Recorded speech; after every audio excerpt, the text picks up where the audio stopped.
Ever wonder if buying a sawmill is worth the investment? Well, I've had mine for a couple years now, and while I haven't used it as much as I'd like, every time I do, I'm learning something new or getting better at it. But was it worth it? Hey everyone, and welcome back to Build on 16. I'm Jason, and in today's video, I'm going to give you my honest opinion on whether or not buying this sawmill was worth it. I'm going to break down what I love about it, what challenges I faced, and whether I'd do it again if I had the opportunity to buy another one. All right, first, let's go over the challenges I faced. And that is, the first thing you're going to face is that you have to put these things together. Well, at least this model. This model is from Woodland Mills, and it is the HM 130 Max. And I think regardless on which one you buy, they all come with the head unit mostly assembled, and you have to put the track system together there. And that took quite a while. But what took even longer is that we changed our mind and decided to get the trailer option. And that required us to tear everything we had down and to rebuild it with the trailer frame together. So that was my first learning curve on when you're making a decision about one of these things.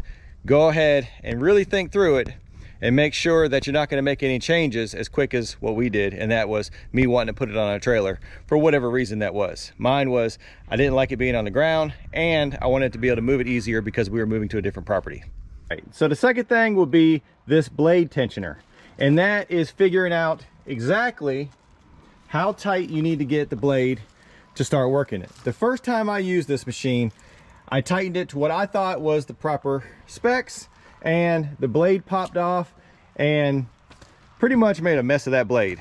And these blades aren't cheap. They were roughly $30, maybe a little bit less depending on how many you buy. So buying blades for this thing and getting the blade tensioner straight is something that you need to learn, or else that's going to cost you even more money trying to learn how to operate a sawmill. And other than that, it's just the time it takes to really work on getting good at this machine. Just like anything else, the more you use it, the better you're going to be. And especially if you watch some videos on it, there's a lot of great sawmill videos out there that can teach anybody some of the things that they may be struggling with. I know I've learned a few things.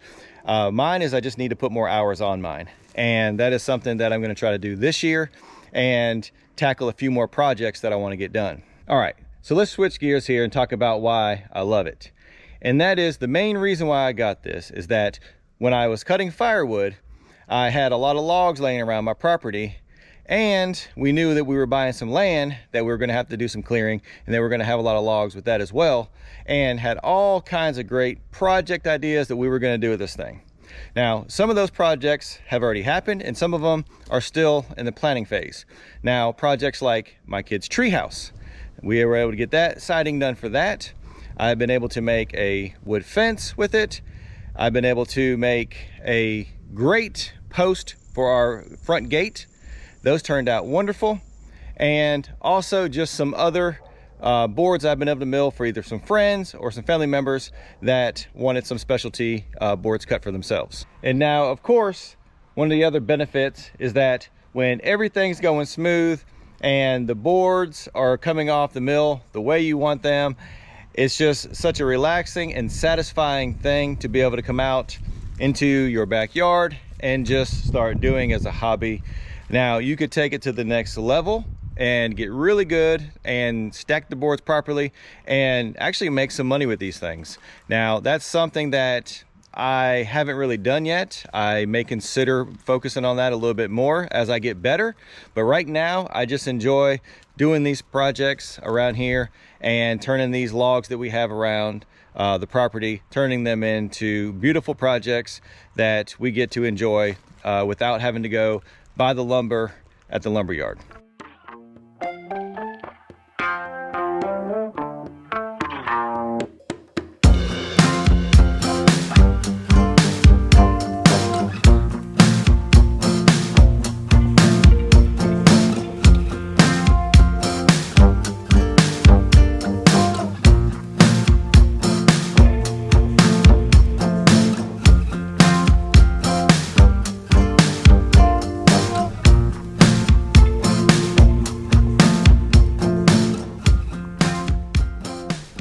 So, was it worth it? For me, absolutely. Even though I haven't used it as much as I hoped, this sawmill gives me the ability to come out here and create something valuable with the resources we have here on our property. And the more comfortable I get with this machine, the more I see myself using it on more projects for here on our property. So what do you think? Would you invest in a sawmill? Do you already have one? I'd love to hear about your experiences. Drop me a comment below and let me know what your thoughts are. Also, if you like videos about sawmills and firewood and things like that, think about subscribing to our channel. Also, give us a thumbs up on our video, hit the little notification bell, and we'll see you on the next one.